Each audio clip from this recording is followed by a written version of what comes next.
Dear Santa was released in 2011. This is directed by Jason Priestley, is written by Barbara Kymlicka, and we have a cast including Amy Acker, David Haydn-Jones, Emma Duke, and various others. I think it's a decent film. It took me a bit of time to get into it, but ultimately I'd say the experience was not too bad.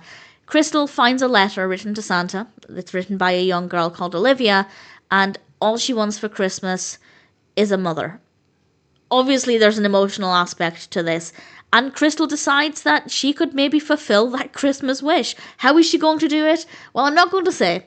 I think buying into the narrative did take me some time, and that's why it took me a bit of time to start enjoying it. But over time, it began to make a bit more sense, and pieces of the puzzle started to slot into place to the point where I was believing the story. It felt a little bit more convincing, and that meant that it was a lot more enjoyable, but it did take a bit of time to get there, and things ultimately do play out in a way that's relatively believable and quite satisfying. The characters are quite likable. Olivia is very, very sweet, and Crystal does become likable. Again, another reason why I didn't like it for a while is because it took me quite a bit of time to care for Crystal, but again, I got there in the end.